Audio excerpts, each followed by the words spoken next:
Si quelqu'un est en Christ, il est une nouvelle créature. Les choses anciennes sont passées. Voici, toutes choses sont devenues nouvelles. 2 Corinthiens 5, 17. La première partie du verset 18 est très importante. Et tout cela vient de Dieu. Il n'est pas dit si quelqu'un est chrétien, mais si quelqu'un est en Christ, il est une nouvelle créature. Remarquez ce verset. Beaucoup se disent chrétiens dans le monde, mais ils ne sont pas tous en Christ. Par exemple, je peux dire que mon doigt fait partie de mon corps. Tirez mon doigt et vous tirez mon corps avec lui. Mais si je tiens la Bible dans ma main, ce n'est pas une partie de mon corps. Le verset dit, si quelqu'un est en Christ, c'est-à-dire si une personne lui est spirituellement jointe, elle devient une nouvelle créature. Les choses anciennes sont passées. En Inde, il y a beaucoup de personnes qui, avant de devenir de nouvelles créatures, n'avaient jamais entendu l'évangile. Elles ont été changées immédiatement et complètement. J'ai vu cela dans d'autres pays. Par la grâce de Dieu et par la parole de Dieu, entrant dans leur vie, beaucoup ont été transformés et sont devenus de nouvelles personnes. Leur visage resplendissait. On peut voir la lumière de Dieu sur leur visage. Elles ont une nouvelle vie dans leur cœur et une force nouvelle dans leur vie. Et en même temps, tout leur aspect extérieur est changé complètement. Pour comprendre la pleine signification de ces choses, regardons quelle est notre condition sans le Seigneur Jésus-Christ. Alors nous saurons combien nous avons besoin d'être totalement transformés en acceptant le Seigneur Jésus-Christ comme notre sauveur personnel vivant. Le chapitre 1 d'Ésaïe nous dépeint clairement notre condition intérieure. Lorsqu'un photographe tirant un portrait de vous vous avantage, vous êtes heureux, même si vous êtes d'un naturel sombre. Ce n'est pas comme la parole de Dieu.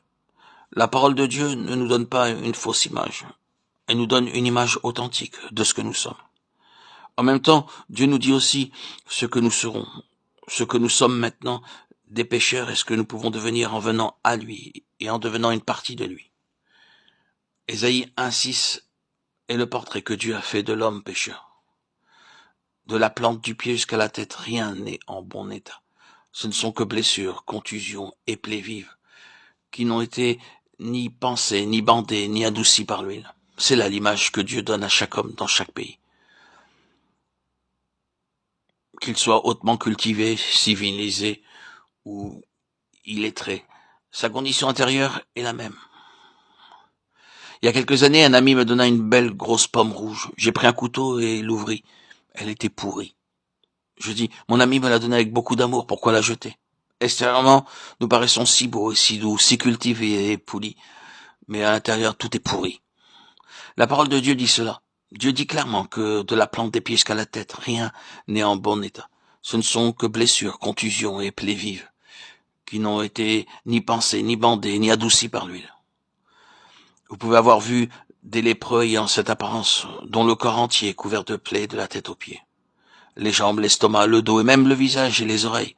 Le corps entier bandé pour empêcher le pu de couler. Comme si Dieu disait, « Oh, homme, voilà ta véritable condition, mais tu ne la connais pas. » Lisez Jérémie 17, 9. Le cœur est tortueux par-dessus tout, et il est méchant. Qui peut le connaître? Lisons encore ce que Dieu dit de notre cœur dans Matthieu 15, 19. Ce sont les paroles du Seigneur Jésus-Christ.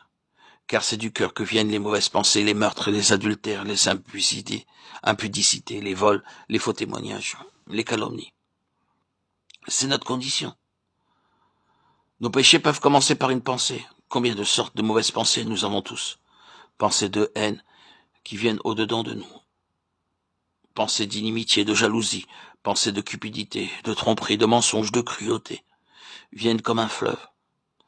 Elles ne s'en vont pas aisément. Nous disons, je ne les veux pas, mais elles sont là. Et à moins que nous soyons changés, qu'il nous soit donné un cœur nouveau, ces pensées ne s'en iront pas, quoi que nous essayions. Vous pouvez continuer à dire, je ne les veux pas. Elles ne vous laisseront pas. Elles vous suivent comme votre ombre.